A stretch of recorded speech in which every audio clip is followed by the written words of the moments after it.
Bonjour et bienvenue dans Vision Aventure. Je suis si heureux que vous ayez trouvé votre chemin jusqu'ici.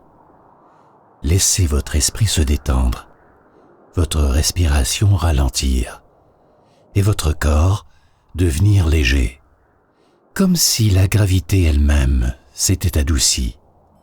Car ce soir, nous allons découvrir ensemble la Vénus d'Ille, une nouvelle de l'écrivain français Prosper Mérimée.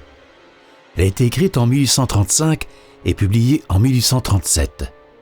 Elle raconte l'histoire d'une statue de Vénus qui prend vie et qui tue le fils de son propriétaire, qu'elle croit être son mari.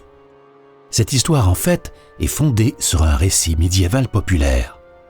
Et juste avant de commencer, si cette aventure sonore pleine de mystères vous aide à vous détendre et vous offre une manière paisible de profiter de votre soirée, pensez à aimer la vidéo et à vous abonner à la chaîne. Cela aide aussi d'autres personnes à trouver leur chemin jusqu'ici, une âme ensommeillée à la fois. Maintenant, commençons.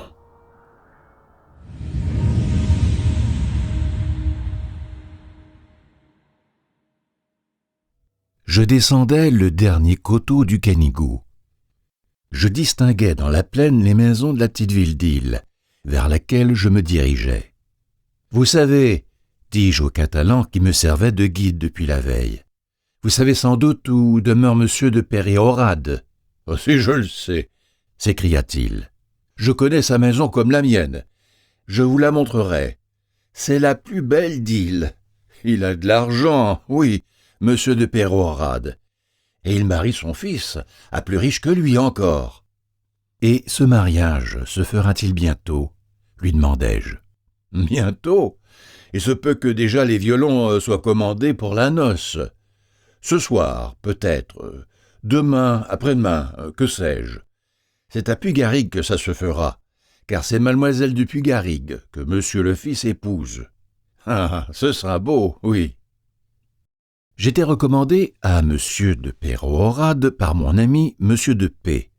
C'était, m'avait-il dit, un antiquaire fort instruit et d'une complaisance à toute épreuve. Il se ferait un plaisir de me montrer toutes les ruines à 10 lieues à la ronde.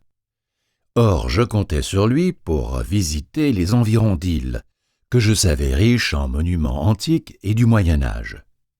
Ce mariage, dont on me parlait alors pour la première fois, dérangeait tous mes plans. « Je vais être un trouble-fête, me dis-je. Mais j'étais attendu, annoncé par monsieur de P, il fallait bien me présenter. « Gageons, monsieur, me dit mon guide, gageons un cigare, que je devine ce que vous allez faire chez monsieur de Péréorade. »« Mais, répondis-je en lui tendant un cigare, cela n'est pas bien difficile à deviner. Alors qu'il est, quand on a fait 6 lieues dans le Canigou, la grande affaire, c'est de souper. Oui, mais demain, je parierais que vous venez à Lille pour voir l'idole. J'ai deviné cela à vous voir tirer en portrait les seins de Sérabona. L'idole ? Quelle idole ? Ce mot avait excité ma curiosité. Comment ? On ne vous a pas conté, à Perpignan, comment monsieur de Péréorade avait trouvé une idole en terre. Vous voulez dire une statue en terre cuite, en argile? Non pas, oui, bien en cuivre. Et il y en a de quoi faire des gros sous. Elle vous pèse autant qu'une cloche d'église. C'est bien avant dans la terre, au pied d'un olivier. Nous l'avons eu. Vous étiez donc présent à la découverte? Oui, monsieur. Monsieur de Péréorade nous dit, il y a 15 jours, à Jean-Col et à moi, de déraciner un vieil olivier qui était gelé de l'année dernière, car elle était bien mauvaise, comme vous le savez. Voilà donc qu'en travaillant, Jean-Col, qui y allait de tout cœur, il donne un coup de pioche et j'entends « bim !» comme s'il avait tapé sur une cloche. « Qu'est-ce que c'est ?» que je dis. Nous piochons toujours, nous piochons, et voilà qu'il paraît une main noire, qui semblait la main d'un mort qui sortait de terre. Moi, la mort me prend. Je m'en vais à monsieur et je lui dis « Des morts, notre maître, qui sont sous l'olivier, Il faut appeler le curé. » Quelle mort, qu'il me dit. Il vient, et il n'a pas plutôt vu la main qu'il s'écrie. « Un antique, un antique !» Vous auriez cru qu'il avait trouvé un trésor. Et le voilà, avec la pioche, avec les mains, qui se démène et qui fait quasiment autant d'ouvrage que nous deux. Et enfin, que trouvâtes-vous ? Une grande femme noire, plus qu'à moitié nue. Révérence parler, monsieur, tout en cuivre. Et monsieur de Pérorade nous a dit que c'était une idole du temps des païens. Du temps de Charlemagne, quoi. Ah, je vois ce que c'est. Quelques bonnes vierges en bronze d'un couvent détruit. Une bonne vierge? Ah bien oui, je l'aurais bien reconnue si ça avait été une bonne vierge. C'est une idole, vous dis-je. On le voit bien à son air. Elle vous fixe avec ses grands yeux blancs. On dirait qu'elle vous dévisage. On baisse les yeux. Oui, en la regardant. Des yeux blancs. Sans doute ils sont incrustés dans le bronze. Ce sera peut-être quelque statue romaine. Romaine, c'est cela. Monsieur de Pérorade dit que c'est une romaine. Ah, je vois bien que vous êtes un savant comme lui. Est-elle entière, bien conservée? Oh, monsieur, il ne lui manque rien, hein. C'est encore plus beau et mieux fini que le buste de Louis-Philippe, qui est à la mairie, en plâtre peint. Mais avec tout cela, la figure de cette idole ne me revient pas. Elle a l'air méchante. Et elle l'est aussi. Méchante? Quelle méchanceté vous a-t-elle faite? Pas à moi, précisément, mais vous allez voir. Nous nous étions mis à 4 pour la dresser debout, et M. de Pérorade, lui aussi, tirait à la corde, bien qu'il n'ait guère plus de force qu'un poulet, le digne homme. Eh bien, avec bien de la peine, nous la mettons droite. J'amassai un tuileau pour la caler, quand, patatras, la voilà qui tombe à la renverse tout d'une masse. Je dis « Garde-sous !» Pas assez vite pourtant, car Jean Col n'a pas eu le temps de tirer sa jambe. Et il a été blessé? Cassé net, comme un échalas, sa pauvre jambe. Quand j'ai vu cela, moi, j'étais furieux. Je voulais défoncer l'idole à coups de pioche. Mais M. de Pérorade m'a retenu. Il a donné de l'argent à Jean Col, qui tout de même est encore au lit depuis 15 jours, que cela lui est arrivé. Et le médecin dit qu'il ne marchera jamais de cette jambe-là comme de l'autre. C'est dommage, lui qui était notre meilleur coureur. Et après monsieur le fils, le plus malin joueur de paume. C'est que monsieur Alphonse de Pérorade en a été triste, car c'est Col qui faisait sa partie. Voilà qui était beau à voir, hein, comme il se renvoyait les balles. Paf, paf. Jamais elle ne touchait terre. Je me trouvais bientôt en présence de M. de Pérorade. C'était un petit vieillard, vert encore et dispos, poudré, le nez rouge, l'air jovial et goguenard. Avant d'avoir ouvert la lettre de M. de P, il m'avait installé devant une table bien servie et m'avait présenté à sa femme et à son fils comme un archéologue illustre qui devait tirer le roussillon de l'oubli où le laissait l'indifférence des savants. Tout en mangeant de bon appétit, car rien ne dispose mieux que l'air vif des montagnes, j'examinais mes hôtes. J'ai dit un mot de M. de Pérorade. Je dois ajouter que c'était la vivacité même. Il parlait, mangeait, se levait, courait à sa bibliothèque, m'apportait des livres, me montrait des estampes, me versait à boire. Il n'était jamais 2 minutes sans repos.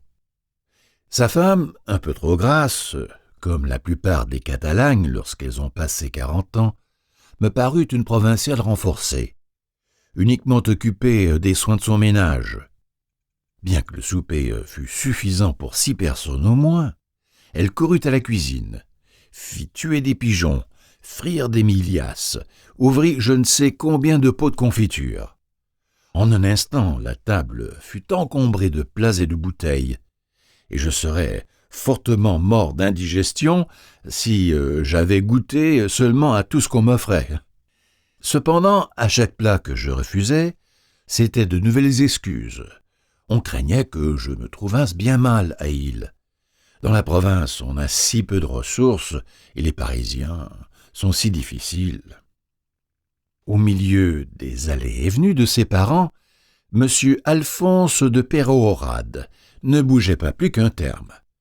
C'était un grand jeune homme de 26 ans, d'une physionomie belle et régulière, mais manquant d'expression. Sa taille et ses formes athlétiques justifiaient bien la réputation d'infatigable joueur de paume qu'on lui faisait dans le pays. Il était ce soir-là habillé avec élégance, exactement d'après la gravure du dernier numéro du journal des modes. Mais il me semblait gêné dans ses vêtements.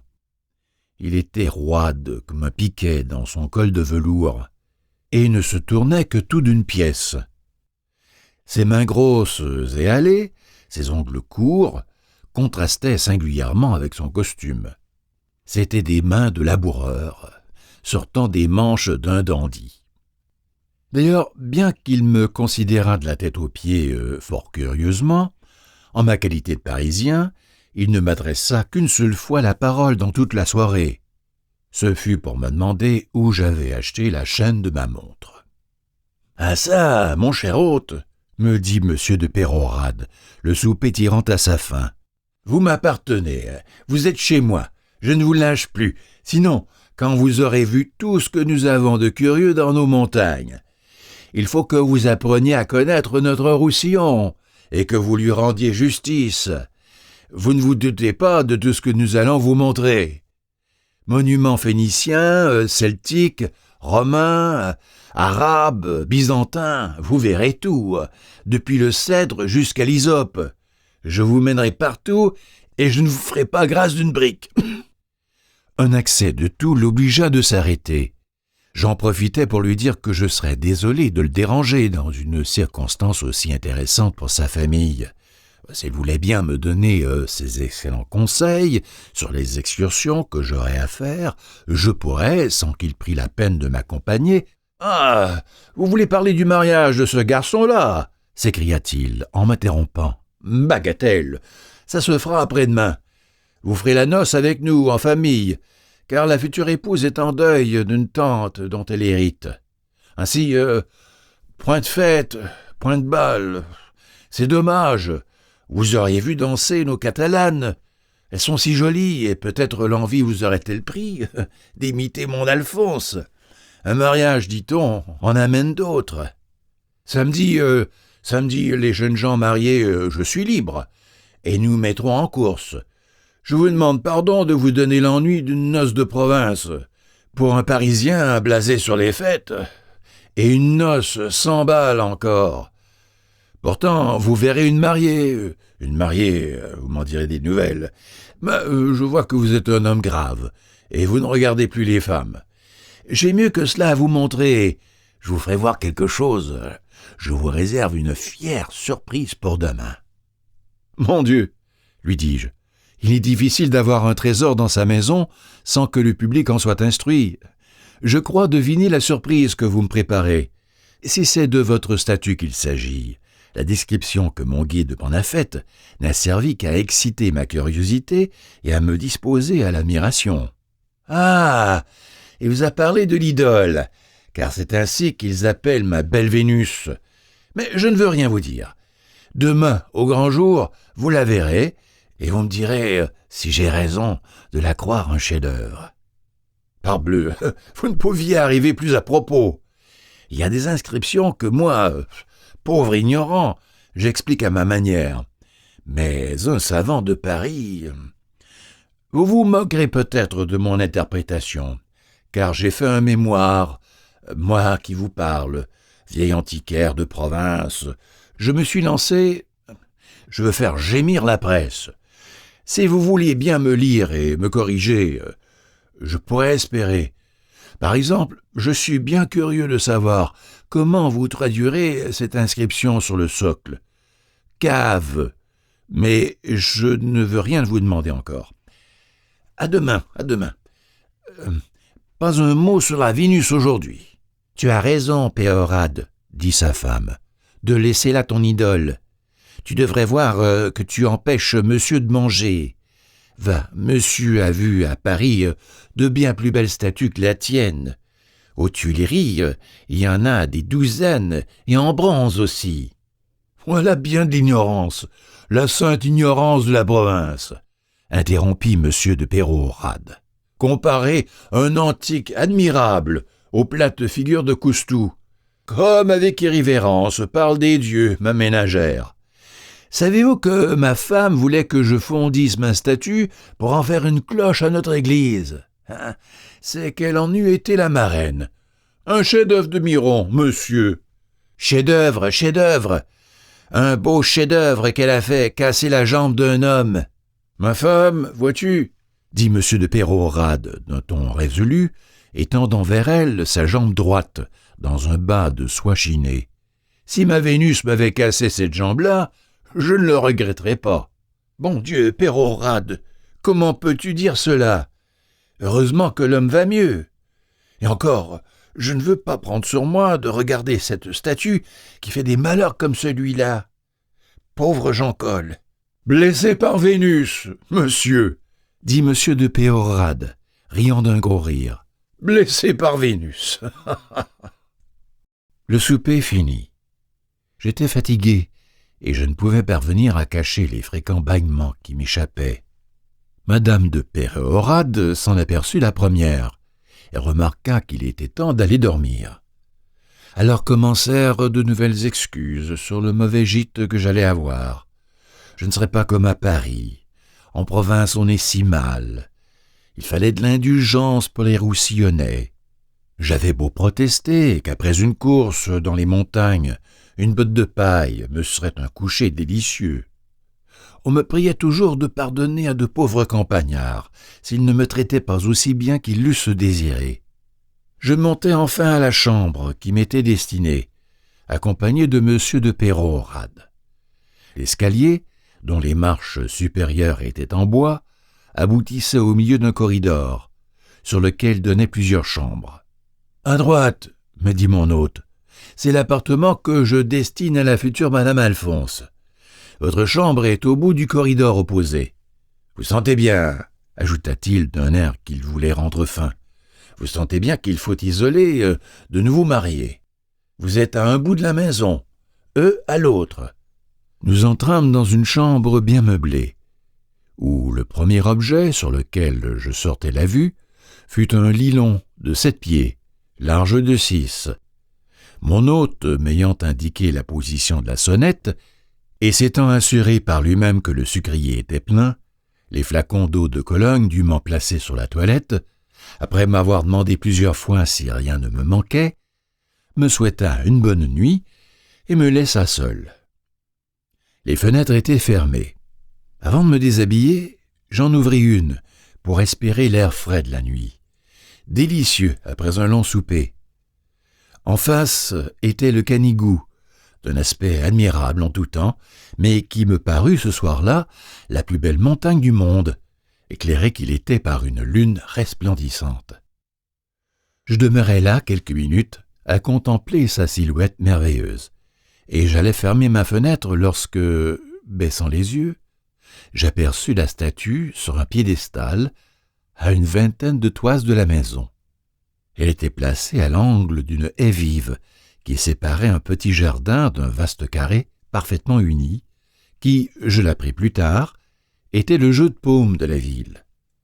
Ce terrain, propriété de M. de Pérorade, avait été cédé par lui à la commune sur les pressantes sollicitations de son fils. À la distance où j'étais, il m'était difficile de distinguer l'attitude de la statue.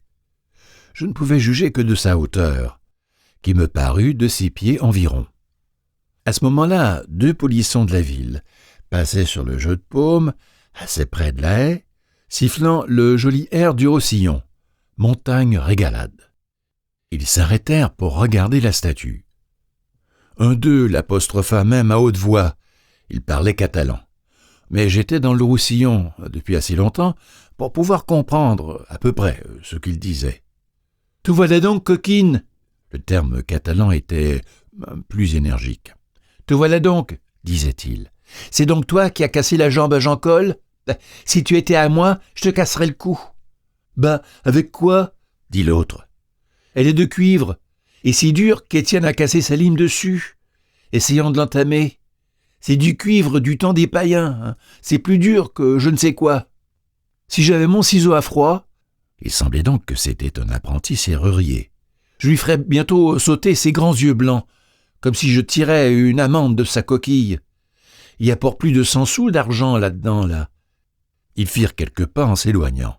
« Il faut que je souhaite le bonsoir à l'idole, » dit le plus grand des apprentis, s'arrêtant tout à coup. Et il se baissa et probablement ramassa une pierre. Je le vis déployer le bras, lancer quelque chose, et aussitôt un coup sonore retentit sur le bronze. Au même instant, l'apprenti porta la main à sa tête en poussant un cri de douleur. « Elle m'a la rejetée !» s'écria-t-il. Et mes deux polissons prirent la fuite à toutes jambes. Il était évident que la pierre avait rebondi sur le métal et avait puni ce drôle de l'outrage qu'il faisait à la déesse. Je fermai la fenêtre en riant de bon cœur. Encore un vandale puni par Vénus. Puissent tous les destructeurs de nos vieux monuments avoir ainsi la tête cassée. Sur ce souhait charitable, je m'endormis.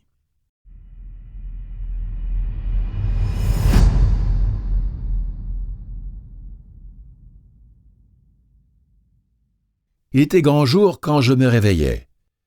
Auprès de mon lit était d'un côté M. de Pérorade en robe de chambre, de l'autre un domestique envoyé par sa femme, une tasse de chocolat à la main. « Allons, debout Parisiens, voilà bien mes paresseux de la capitale, » disait mon hôte pendant que je m'habillais à la hâte. « Il est 8 heures, et encore au lit, moi je me suis levé depuis 6 heures. Voilà 3 fois que je monte. Je me suis approché de votre porte sur la pointe du pied. Nul signe de vie. Cela vous fera mal de trop dormir à votre âge. Et ma Vénus, que vous n'avez pas encore vue. Allons, prenez-moi vite cette tasse de chocolat de Barcelone. Vraie contrebande. Du chocolat comme on n'en a pas à Paris, hein. Prenez des forces, car lorsque vous serez devant ma Vénus, on ne pourra plus vous en arracher. » En 5 minutes, je fus prêt. C'est-à-dire mal boutonné et brûlé par ce chocolat que j'avalais bouillant. Je descendis dans le jardin et je me trouvai devant l'admirable statue. C'était bien une Vénus et d'une merveilleuse beauté. Elle avait le haut du corps nu, comme les anciens représentaient d'ordinaire les grandes divinités. La main droite, levée à la hauteur du sein, était tournée, la paume en dedans. L'autre main, rapprochée de la hanche, soutenait la draperie qui couvrait la partie inférieure du corps. L'attitude de cette statue rappelait celle du joueur de Moore, qu'on désigne, je ne sais trop pourquoi, sous le nom de Germanicus. Peut-être avait-on voulu représenter la déesse jouant au jeu de Moore. Quoi qu'il en soit, il est impossible de voir quelque chose de plus parfait que le corps de cette Vénus.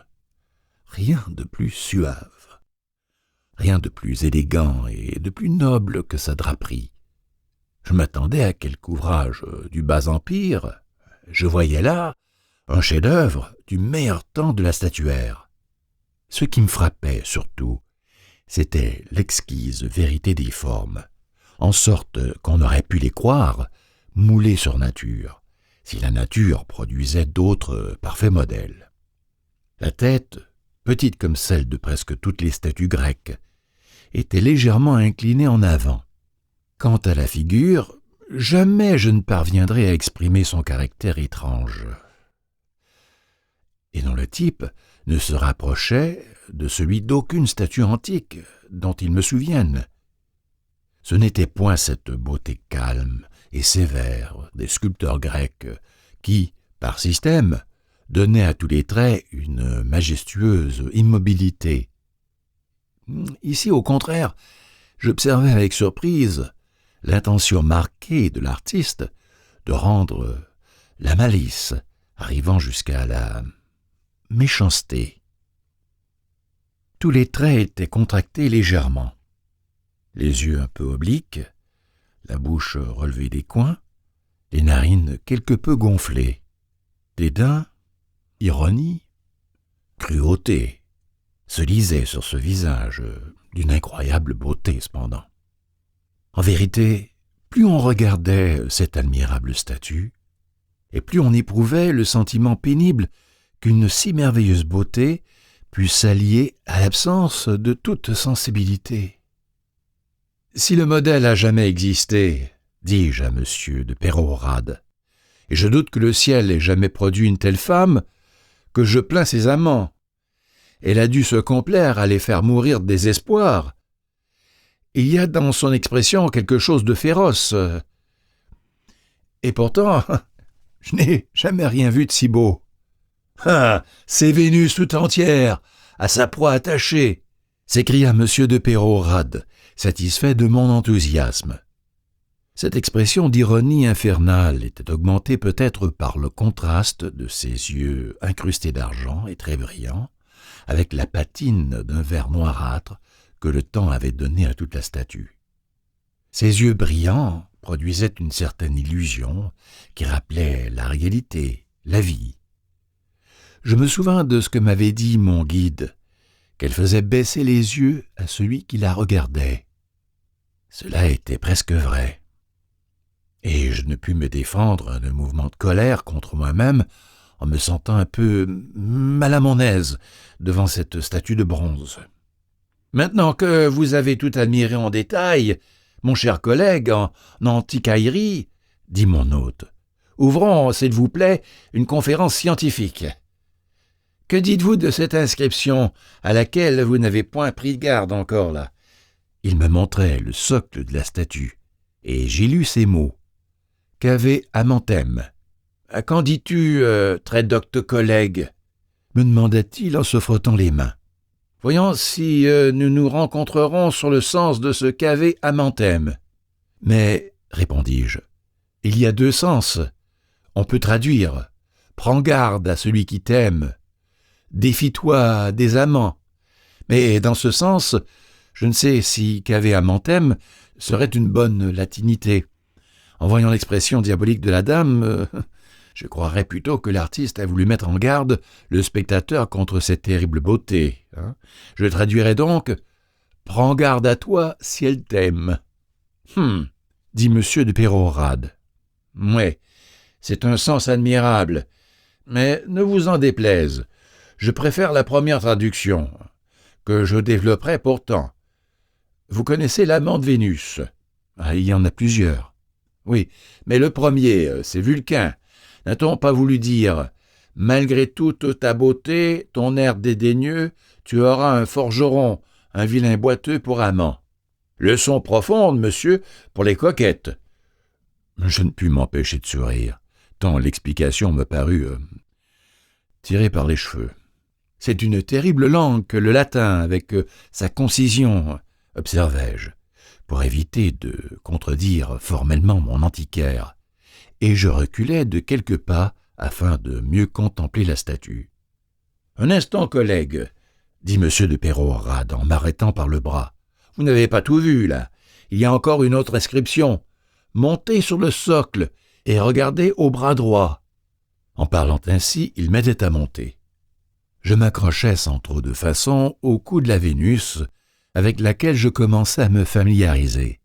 Je la regardais même un instant sous le nez, et la trouvais, de près, encore plus méchante, et encore plus belle. Puis je reconnus qu'il y avait, gravé sur le bras, quelques caractères d'écriture cursive antique, à ce qu'il me sembla. J'éplais ce qui suit, et cependant monsieur de Peyrehorade répétait chaque mot à mesure que je le prononçais, approuvant du geste et de la voix. Je lus donc. « Vénéri turbule. Utiches miro. Imperio fecit. » Ce qui veut dire, me demanda mon hôte, radieux et souriant avec malice, car il pensait bien que je ne me tirerais pas facilement de ce turbule. « Il y a un mot que je ne m'explique pas encore, lui dis-je. Tout le reste est facile. Eutychès Miron a fait cette offrande à Vénus par son ordre. »« Ah, merveille ! Mais Turbule, qu'en faites-vous ?»« Turbule m'embarrasse fort. Je cherche en vain quelque épithète connue de Vénus qui puisse m'aider. Voyons, que diriez-vous de turbulenta, Vénus qui trouble, qui agite? Vous vous apercevez que je suis toujours préoccupé de son expression méchante. Turbulenta, ce n'est point une trop mauvaise épithète pour Vénus, ajoutai-je d'un ton modeste, car je n'étais pas moi-même fort satisfait de mon explication. Vénus turbulente, Vénus la tapageuse, oh, vous croyez donc que ma Vénus est une Vénus de cabaret? Point du tout, monsieur, c'est une Vénus de bonne compagnie, mais je vais vous expliquer ce turbule. Au moins, vous me promettez de ne point divulguer ma découverte avant l'impression de mon mémoire. C'est que, voyez-vous, je m'en fais gloire de cette trouvaille-là. Il faut bien que vous me laissiez quelques épis à glaner, à nous autres, pauvres diables de provinciaux. Vous êtes si fiches, messieurs les savants de Paris. » Du haut du piédestal où j'étais toujours perché, je lui promis solennellement que je n'aurais jamais l'indignité de lui voler sa découverte. « Turbule, monsieur, » dit-il en se rapprochant et baissant la voix de peur qu'un autre que moi ne pût l'entendre. « Lisez Turbule Nerae. » Je ne comprends pas davantage. Écoutez bien, à 1 lieue d'ici, au pied de la montagne, il y a un village qui s'appelle Boultemer. C'est une corruption du mot latin turbulnera. Rien de plus commun que ces inversions. Boultemer, monsieur, a été une ville romaine. Je m'en étais toujours douté, mais jamais je n'en avais eu la preuve. La voilà, la preuve. Cette Vénus était la divinité topique de la cité de Boultemer, et ce mot de Boultemer, que je viens de démontrer d'origine antique, prouve une chose bien plus curieuse, c'est que Boultemer, avant d'être une ville romaine, a été une ville phénicienne. Il s'arrêta un moment pour respirer et jouir de ma surprise. Je parvins à réprimer une forte envie de rire. « En effet, poursuivit-il, Tulbénéra est pur phénicien. Tur, prononcé tour, tour et sourd, même mot, n'est-ce pas? Sourd est le nom phénicien de Tyr. Je n'ai pas besoin de vous en rappeler le sens. Bulle, c'est Baal. Baal, Bel, Bulle, légère différence de prononciation. Quant à Néra, cela me donne un peu de peine. Je suis tenté de croire, faute de trouver un mot phénicien, que cela vient du grec unpok, humide, marécageux. Ce serait donc un hybride. Pour justifier unpok, je vous montrerai à Boultemer comment les ruisseaux de la montagne y forment des mares infectes. D'autre part, la terminaison Néra aurait pu être ajoutée beaucoup plus tard en l'honneur de Néra Pévésuvia, femme de Trétricus, laquelle aurait fait même quelque bien à la cité de Turbule. Mais à cause des mares, je préfère les étymologies de Unpok. Il prit une prise de tabac d'un air satisfait. Mais laissons les Phéniciens, et revenons à l'inscription. Je traduis donc à Vénus de Boultemer. Miron dédie par son ordre cette statue, son ouvrage. Je me gardais bien de critiquer son étymologie, mais je voulus à mon tour faire preuve de pénétration, et je lui dis « Halte là, monsieur, Miron a consacré quelque chose, mais je ne vois nullement que ce soit cette statue. »« Comment » s'écria-t-il. « Miron n'était-il pas un fameux sculpteur grec ? Le talent se sera perpétué dans sa famille. C'est un de ses descendants qui aurait fait cette statue. Il n'y a rien de plus sûr. »« Mais, répliquai-je, je vois sur le bras un petit trou. Je pense qu'il a servi à fixer quelque chose, un bracelet par exemple, que ce Miron aurait donné à Vénus en offrande expiatoire. Miron était un amant malheureux. Vénus était irritée contre lui. Il l'apaisa, on s'en souvient, en lui consacrant un bracelet d'or. Remarquez que factice prend souvent le sens de contrasavite. Ce sont des termes synonymes. Je vous en montrerai plus d'un exemple si j'avais sous la main Gruter ou bien Aurelius. Il est naturel qu'un amoureux voie Vénus en rêve, qu'il s'imagine qu'elle lui commande de donner un bracelet d'or à sa statue. Miron lui consacra un bracelet, puis les barbares ou bien quelques voleurs sacrilèges sont passés. « Ah, on voit bien que vous avez fait des romans !» s'écria mon hôte, en me donnant la main pour descendre. « Non, monsieur, c'est un ouvrage de l'école de Miron. Regardez seulement le travail, et vous en conviendrez. » M'étant fait une loi de ne jamais contredire à outrance les antiquaires entêtés, je baissai la tête d'un air convaincu en disant « C'est un admirable morceau. »« Oh, mon Dieu !» s'écria M. de Pérorade. « Encore un trait de vandalisme. On aura jeté une pierre à ma statue. » Il venait d'apercevoir une marque blanche, un peu au-dessus du sein de la Vénus. Je remarquai une trace semblable sur les doigts de la main droite qui, je le supposais alors, avait été touchée dans le trajet de la pierre. Ou bien un fragment s'en était détaché par le roc et avait ricoché sur la main.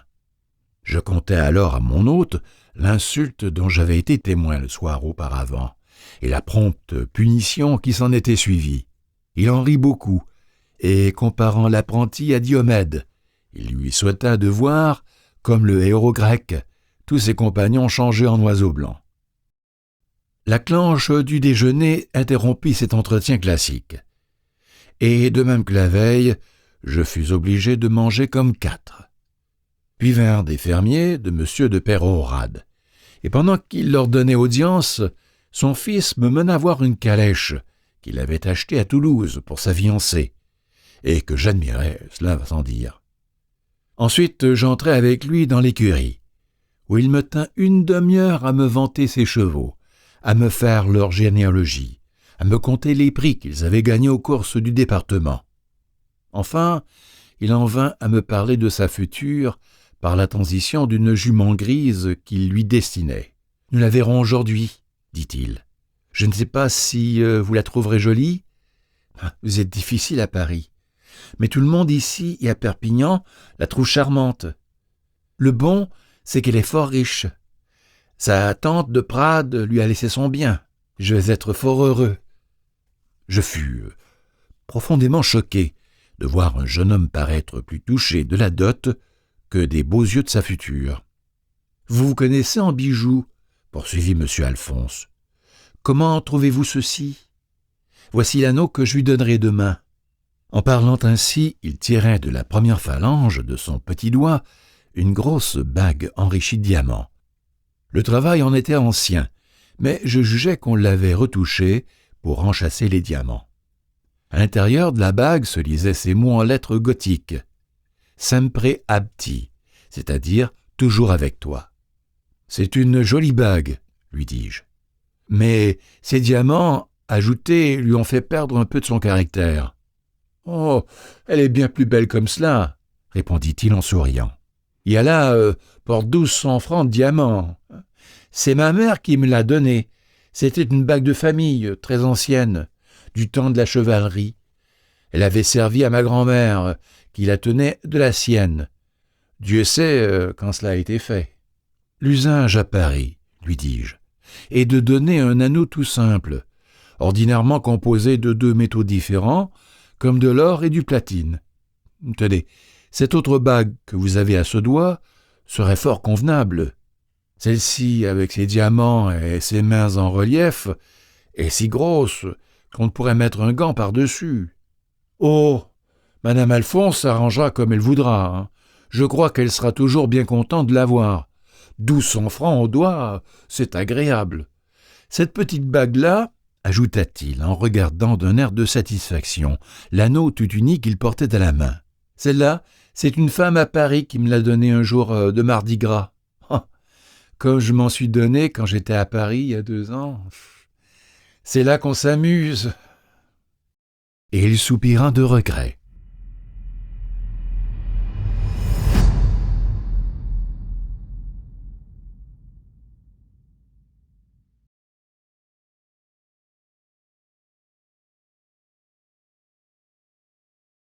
Nous devions dîner ce jour-là à Pugarig, chez les parents de la future. Nous montâmes en calèche et nous nous rendîmes au château, éloigné d'Île d'environ 1 lieue et demie. Je fus présenté et accueilli comme l'ami de la famille. Je ne parlerai pas du dîner, ni de la conversation qui s'ensuivit, et à laquelle je pris peu de part. Monsieur Alphonse, placé à côté de sa future, lui disait un mot à l'oreille tous les quarts d'heure. Pour elle ne levait guère les yeux, et, chaque fois que son prétendu lui parlait, elle rougissait avec modestie, mais lui répondait sans embarras. Mademoiselle de Pugarig avait 18 ans. Sa taille, souple et délicate, contrastait avec les formes osseuses de son robuste fiancé. Elle était non seulement belle, mais séduisante. J'admirais le naturel parfait de toutes ses réponses, et son air de bonté, qui pourtant n'était pas exempte d'une légère teinte de malice. Tout cela me rappela malgré moi la Vénus de mon hôte. Dans cette comparaison que je fis en moi-même, je me demandais si la supériorité de beauté qu'il fallait bien accorder à la statue ne tenait pas, en grande partie, à son expression de tigresse. Car l'énergie, même dans les mauvaises passions, excite toujours en nous un étonnement et une espèce d'admiration involontaire. Quel dommage, me dis-je, en quittant Pugarig, qu'une si aimable personne soit riche, et que sa dot la fasse rechercher par un homme indigne d'elle. En revenant à Île, et ne sachant trop que dire à madame de Peyrehorade, à qui je croyais convenable d'adresser quelquefois la parole. « Vous êtes bien esprit fort en Roussillon, m'écriai-je. « Comment, madame, vous faites un mariage un vendredi? À Paris, nous aurions plus de superstition. Personne n'oserait prendre une femme un tel jour. Mon Dieu, ne m'en parlez pas, me dit-elle. Si cela n'avait dépendu que de moi, certes on eût choisi un autre jour. Mais Peyrehorade l'a voulu, et il a fallu lui céder, comme d'habitude. Cela me fait de la peine pourtant. S'il arrivait quelque malheur, il faut bien qu'il y ait une raison, car enfin pourquoi tout le monde a-t-il peur du vendredi? « Vendredi !» s'écria son mari. « C'est le jour de Vénus. Bon jour pour un mariage. Vous le voyez, mon cher collègue, je ne pense qu'à ma Vénus. D'honneur, c'est à cause d'elle que j'ai choisi le vendredi. Demain, si vous le voulez, avant la noce, nous lui ferons un petit sacrifice. Nous sacrifierons 2 palombes. Et si je savais où trouver de l'encens... »« Fi donc, Peyrehorade !» interrompit sa femme, scandalisée au dernier point. « Encenser une idole ce serait une abomination. Que dirait-on de nous dans le pays ?»« Oh, au moins, dit M. de Peyrehorade, tu me permettras de lui mettre sur la tête une couronne de roses et de lys. Vous le voyez, monsieur, la charte est un vain mot. Nous n'avons pas la liberté des cultes. » Les arrangements du lendemain furent réglés de la manière suivante. Tout le monde devait être prêt et en toilette à 10 heures précises. Le chocolat pris, on se rendrait en voiture à Pugarig. Le mariage civil devait se faire à la mairie du village et la cérémonie religieuse dans la chapelle du château. Viendrait ensuite un déjeuner. Après le déjeuner, on passerait le temps, comme on le pourrait, jusqu'à 7 heures. À 7 heures, on retournerait à Île, chez M. de Peyrehorade, où devaient souper les 2 familles réunies. Ne pouvant danser, on avait voulu manger le plus possible. Dès 8 heures, j'étais assis devant la Vénus, un crayon à la main, recommençant pour la 20e fois la tête de la statue, sans pouvoir parvenir à en saisir l'expression. M. de Peyrehorade allait et venait autour de moi, me donnait des conseils, me répétait ses étymologies phéniciennes, puis disposait des roses du Bengale sur le piédestal de la statue, et d'un ton tragicomique lui adressait des vœux pour le couple qui allait vivre sous son toit. Vers 9 heures, il rentra pour songer à sa toilette, et en même temps parut M. Alphonse, bien serré dans un habit neuf, souliers vernis, boutons ciselés, une rose à la boutonnière. « Vous ferez le portrait de ma femme, me dit-il en se penchant sur mon dessin.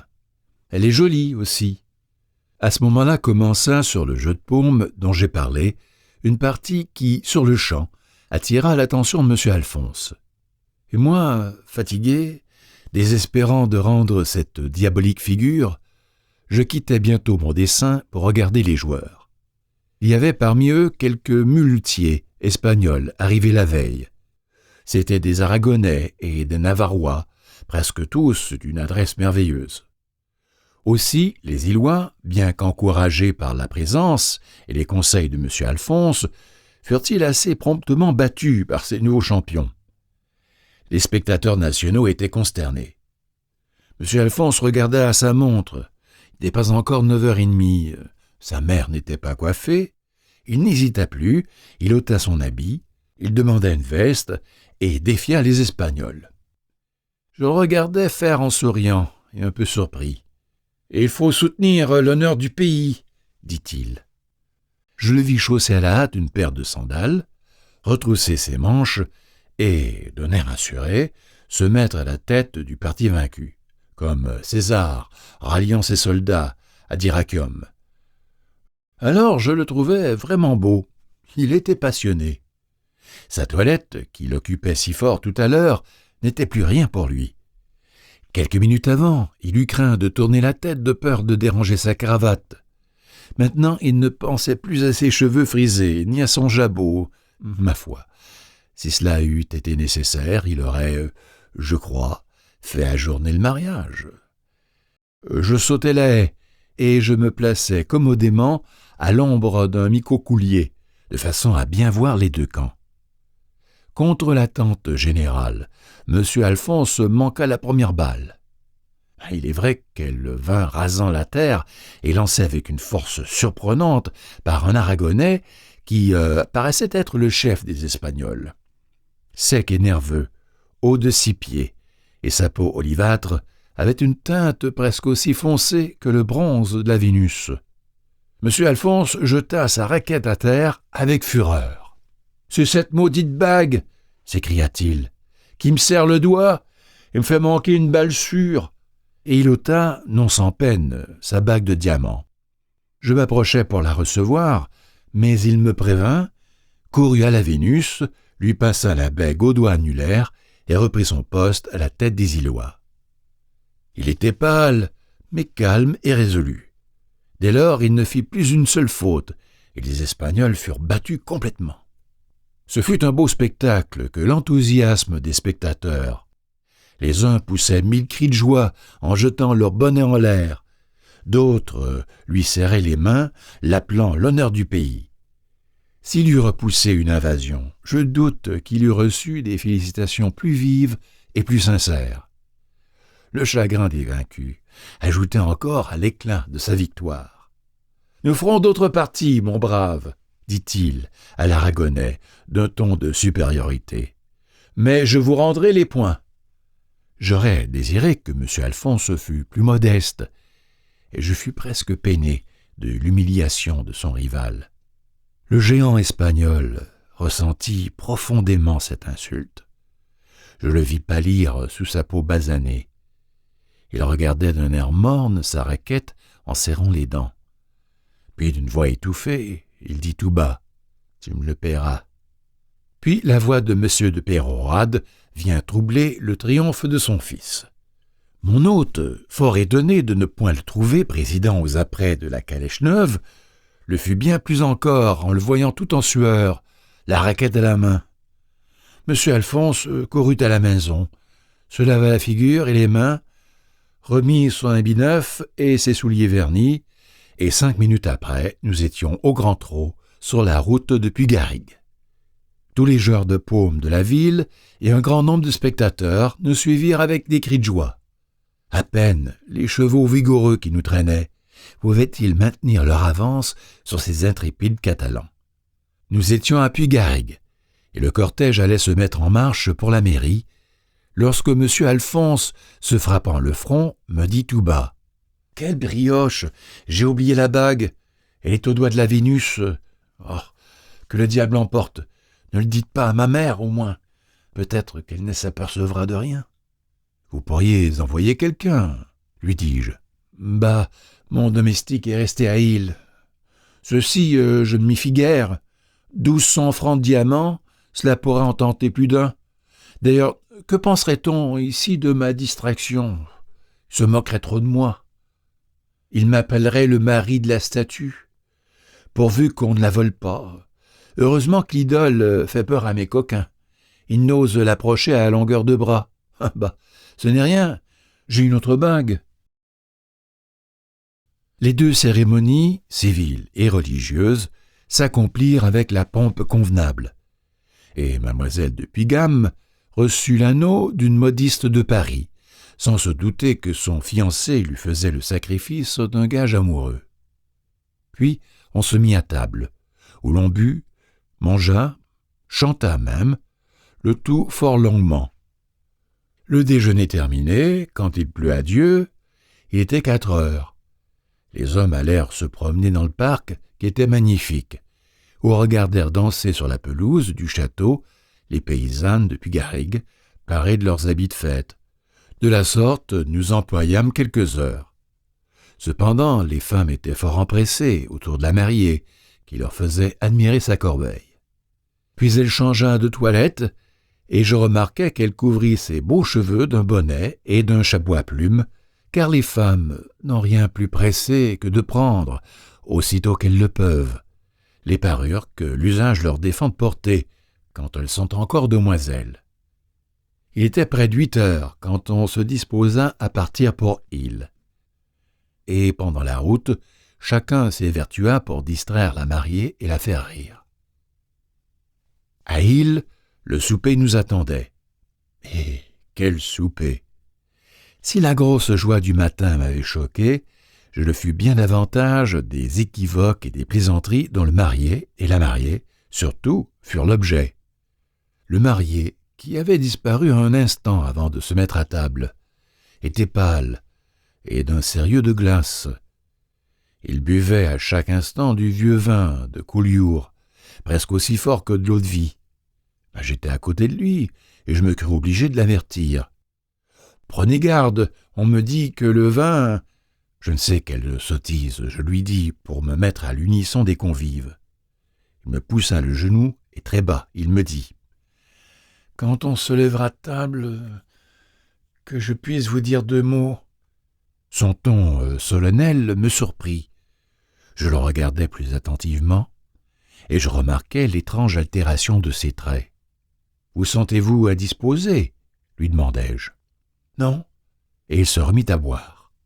Cependant, au milieu des cris et des battements de mains, un enfant d'11 ans qui s'était glissé sous la table montrait aux assistants un joli ruban blanc et rose qu'il venait de détacher de la cheville de la mariée. On appelle cela sa jarretière. Elle fut aussitôt coupée par morceaux et distribuée aux jeunes gens qui en ornèrent leur boutonnière, suivant un antique usage qui se conserve encore dans quelques familles patriarcales. Ce fut pour la mariée une occasion de rougir jusqu'au blanc des yeux. Mais son trouble fut au comble, lorsque M. de Pérorade, ayant réclamé le silence, lui chanta quelques vers catalans. « Impromptu », disait-il. En voici le sens, si je l'ai bien compris. « Qu'est-ce donc, mes amis? Le vin que j'ai bu me fait-il voir double? Il y a 2 Vénus ici. » Le marié tourna brusquement la tête d'un air effaré, qui fit rire tout le monde. « Oui, » poursuivit M. de Pérorade, « il y a 2 Vénus sous mon toit. L'une, je l'ai trouvée dans la terre comme une truffe. L'autre, descendue des cieux, vient de nous partager sa ceinture. » Il voulait dire sa jarretière. « Mon fils, choisis de la Vénus romaine ou de la catalane, celle que tu préfères. La romaine est noire, la catalane est blanche.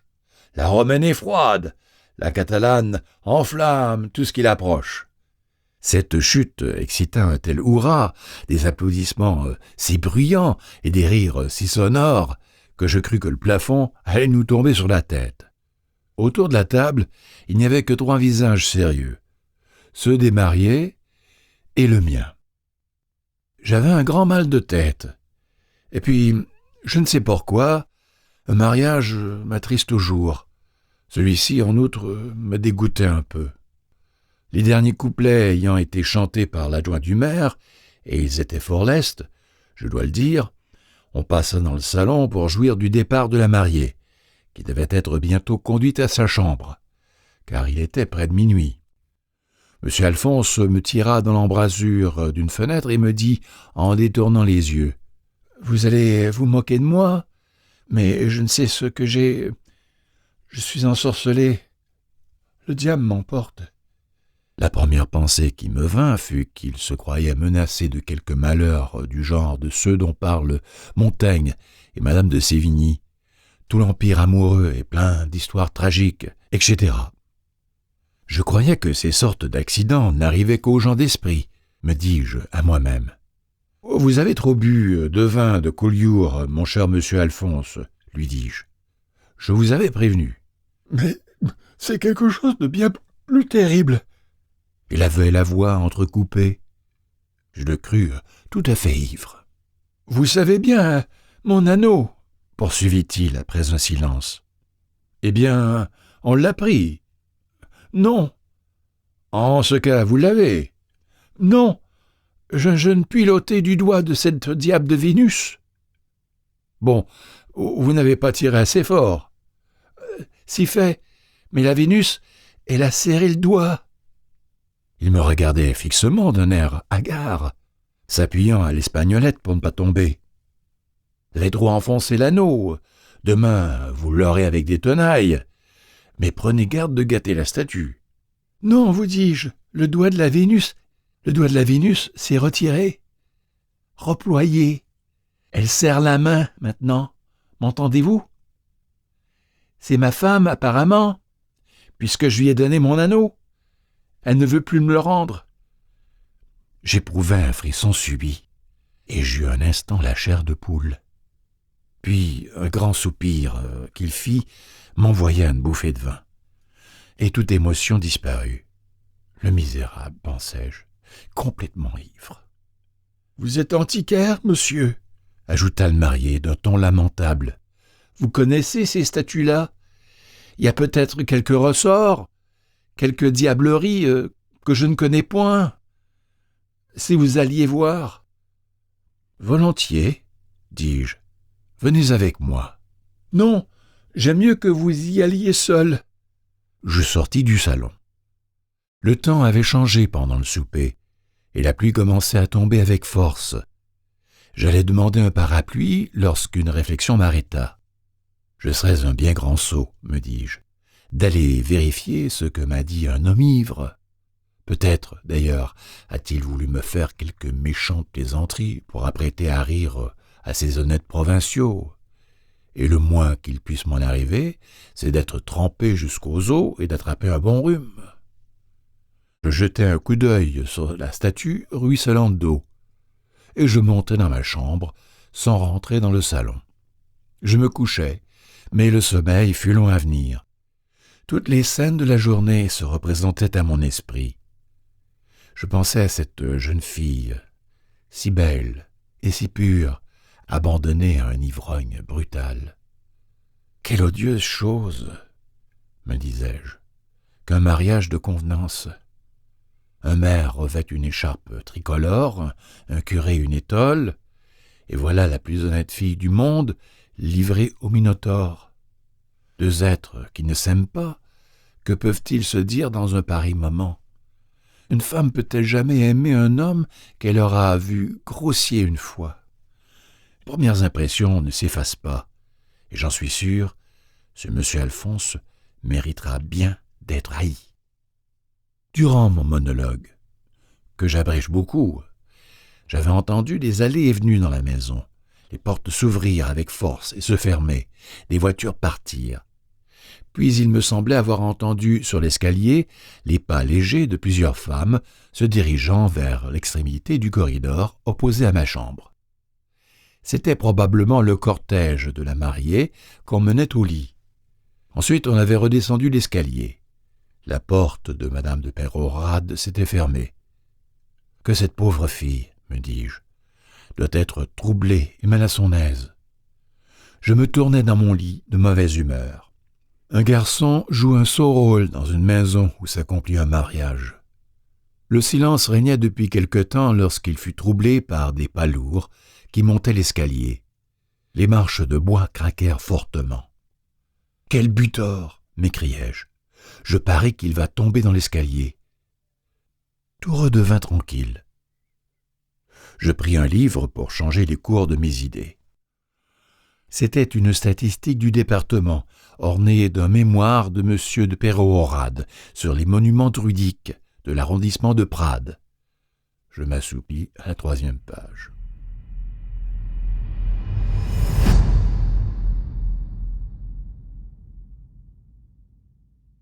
Je dormis mal et je me réveillai plusieurs fois.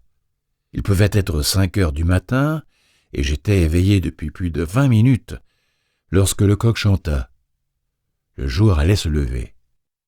Alors j'entendis distinctement les mêmes pas lourds, le même craquement de l'escalier que j'avais entendu avant de m'endormir. Cela me parut singulier. J'essayais, en bâillant, de deviner pourquoi M. Alphonse se levait si matin. Je n'imaginais rien de vraisemblable. J'allais refermer les yeux lorsque mon attention fut de nouveau excitée par des trépignements étranges auxquels se mêlèrent bientôt le tintement des sonnettes et le bruit de portes qui s'ouvraient avec fracas. Puis je distinguai des cris confus. Mon ivrogne aura mis le feu quelque part, pensai-je en sautant en bas de mon lit. Je m'habillai rapidement et j'entrai dans le corridor. De l'extrémité opposée partaient des cris et des lamentations, et une voix déchirante dominait toutes les autres. « Mon fils, mon fils !» Il était évident qu'un malheur était arrivé à M. Alphonse. Je courus à la chambre nuptiale. Le premier spectacle qui frappa ma vue fut le jeune homme à demi vêtu, étendu en travers sur le lit dont le bois était brisé. Il était livide, sans mouvement. Sa mère pleurait et criait à côté de lui. M. de Peyrehorade s'agitait, lui frottait les tempes avec de l'eau de Cologne, ou lui mettait des sels sous le nez.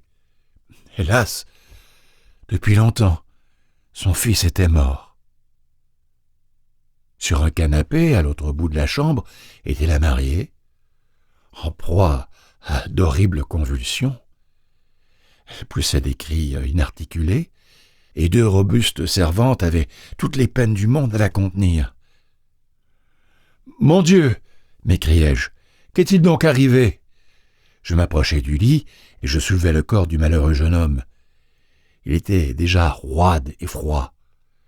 Il paraissait assez que sa mort avait été violente et son agonie terrible. Il vit sur sa poitrine une empreinte livide qui se prolongeait sur les côtes et le dos. On eût dit qu'il avait été étreint dans un cercle de fer.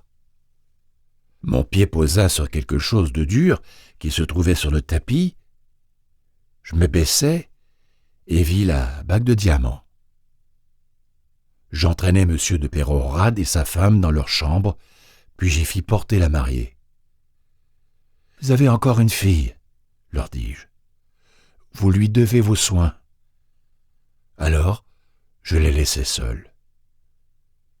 Il ne me paraissait pas douteux que M. Alphonse n'eût été victime d'un assassinat dont les auteurs avaient trouvé moyen de s'introduire la nuit dans la chambre de la mariée.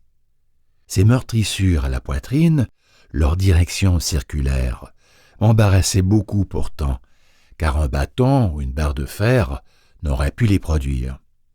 Tout d'un coup, je me souvins d'avoir entendu dire qu'à Valence, des braves se servaient de longs sacs de cuir remplis de sable fin pour assommer les gens dont on leur avait payé la mort. Aussitôt je me rappelais le muletier aragonais et sa menace.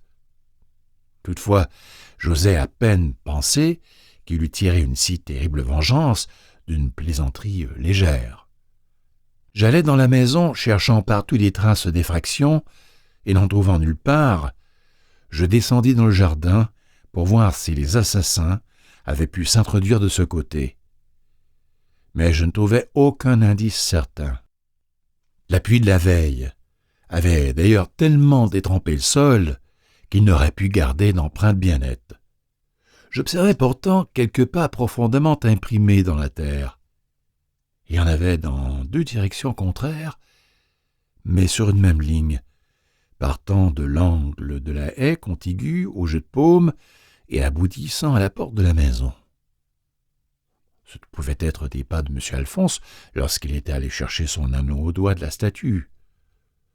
D'un autre côté, la haie, en cet endroit, étant moins fourrée qu'ailleurs, ce devait être sur ce point que les meurtriers l'auraient franchi. Passant et repassant devant la statue, je m'arrêtai un instant pour la considérer. Cette fois, je l'avouerai, je ne pus contempler sans effroi son expression de méchanceté ironique. Et la tête toute pleine des scènes horribles dont je venais d'être le témoin. Il me sembla voir une divinité infernale applaudissant au malheur qui frappait cette maison. Je regagnai ma chambre et j'y restai jusqu'à midi. Alors je sortis et je demandai des nouvelles de mes hôtes. Ils étaient un peu plus calmes. Mademoiselle de Puy-Garrigues, je devrais dire la veuve de M. Alphonse, avait repris connaissance. Elle avait même parlé au procureur du roi de Perpignan, alors en tournée à Île, et ce magistrat avait reçu sa déposition. Il me demanda la mienne. Je lui dis ce que je savais, et ne lui cachai pas mes soupçons contre le muletier aragonais. Il ordonna qu'il fût arrêté sur le champ. « Avez-vous appris quelque chose de madame Alphonse ?» demandai-je au procureur du roi, lorsque ma déposition fut écrite et signée. « Ah, j'ai bien peur que cette malheureuse jeune personne soit devenue folle, » me dit-il en souriant tristement. « Folle, tout à fait folle. Voici ce qu'elle conte. Elle dit qu'elle était couchée depuis quelques minutes, les rideaux tirés, lorsque la porte de sa chambre s'ouvrit et se referma. Alors madame Alphonse était dans la ruelle du lit, c'est-à-dire le visage, la figure tournée vers la muraille. Elle n'a pas fait un mouvement, persuadée que c'était son mari qui entrait. Au bout d'un instant, le lit s'est mis à crier comme s'il était chargé d'un poids énorme. Elle dit avoir eu grand-peur, mais n'osant pas tourner la tête. 5 minutes, 10 minutes peut-être, elle ne peut se rendre compte du temps, se passèrent de la sorte. Puis elle fit un mouvement involontaire, ou bien la personne qui était dans le lit en fit un. En tout cas, elle sentit le contact de quelque chose de froid, comme de la glace. Ce sont ses expressions. Elle s'enfonça dans la ruelle du lit, tremblant de tous ses membres. Peu après, la porte s'ouvrit une seconde fois, et quelqu'un entra, qui dit « Bonsoir, ma petite femme ». Bientôt après, on tira les rideaux du lit, et elle entendit un cri étouffé. La personne qui était dans le lit à côté d'elle se leva sur son séant et parut étendre les bras en avant. Elle tourna la tête alors et vit, dit-elle, son mari à genoux auprès du lit, la tête à la hauteur de l'oreiller, entre les bras d'une espèce de géant verdâtre qui l'étreignait avec force. Elle dit, et m'a répété 20 fois, pauvre femme, elle dit qu'elle a reconnu, devinez-vous, la Vénus de bronze, la statue de M. de Pérorade. À ce spectacle, elle perdit connaissance, et probablement depuis quelques instants elle avait perdu la raison. Elle ne peut en aucune façon dire combien de temps elle demeura ainsi évanouie. Revenue à elle, elle revoit le fantôme, ou la statue, comme elle dit toujours, immobile, les jambes et le bas du corps dans le lit, le buste et les bras étendus en avant, et entre ses bras, son mari, sans mouvement. Puis un coq chanta, la statue alors sortit du lit, laissa tomber le cadavre et sortit. Madame Alphonse se pendit alors à la sonnette, et bon, vous savez le reste. Puis on amena l'Espagnol. Il était calme et se défendit avec beaucoup de sang-froid et de présence d'esprit. Du reste, il ne nia pas le propos que j'avais entendu, mais il l'expliquait, prétendant qu'il voulait dire autre chose, que le lendemain, reposé qu'il serait, il aurait gagné une partie de paume contre son vainqueur. Je me rappelle qu'il ajouta « Un Aragonais, lorsqu'il est outragé, n'attend pas au lendemain pour se venger.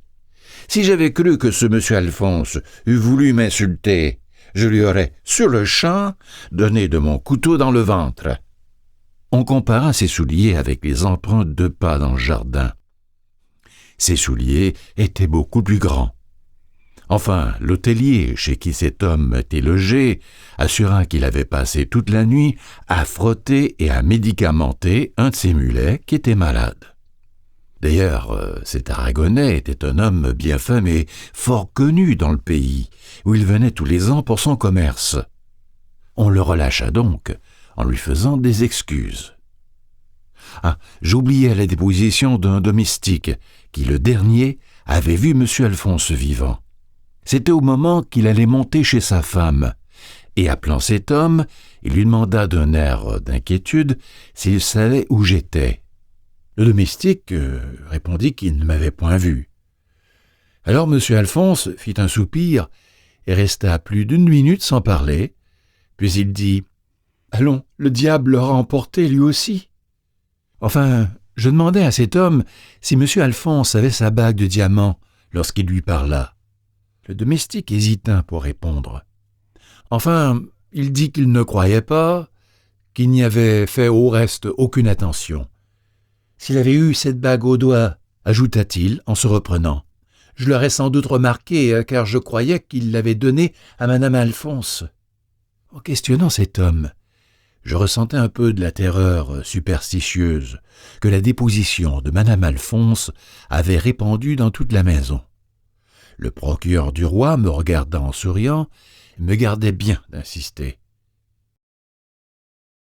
Quelques heures après les funérailles de M. Alphonse, je me disposais à quitter Île. La voiture de M. de Peyrehorade devait me conduire à Perpignan. Malgré son état de faiblesse, le pauvre vieillard voulut m'accompagner jusqu'à la porte de son jardin. Nous le traversâmes en silence, lui se traînant à peine, appuyé sur mon bras. Au moment de nous séparer, je jetai un dernier regard sur la Vénus. Je prévoyais bien que mon hôte, quoiqu'il ne partageât point les terreurs et les haines qu'elle inspirait à une partie de sa famille, voudrait se défaire d'un objet qui lui rappellerait sans cesse un malheur affreux. Mon intention était de l'engager à la placer dans un musée. J'hésitais pour entrer en matière, quand M. de Peyrehorade tourna machinalement la tête du côté où il me voyait regarder fixement. Il aperçut la statue et aussitôt fondit en larmes. Je l'embrassai et, sans oser lui dire un seul mot, je tombai dans la voiture. M. de Peyrehorade mourut quelques mois après son fils. Par son testament, il m'a légué ses manuscrits, que je publierai peut-être un jour. Je n'y ai point trouvé le mémoire relatif aux inscriptions de la Vénus. PS. Mon ami M. de P. vient de m'écrire de Perpignan que la statue n'existe plus. Après la mort de son mari, le premier soin de Madame de Peyrehorade fut de la faire fondre en cloche, et sous cette nouvelle forme, elle sert à l'église d'Île. Mais, ajoute M. de P., il semble qu'un mauvais sort poursuive ceux qui possèdent ce bronze.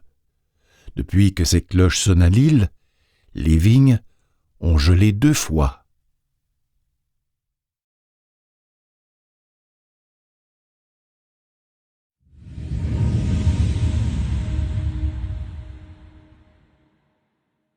Bonjour les amis. Si vous avez eu autant de plaisir à écouter ce livre audio que j'ai eu à le créer pour vous, pensez à aimer la vidéo et à vous abonner à la chaîne. Cela aide aussi d'autres personnes à trouver leur chemin jusqu'ici. À bientôt.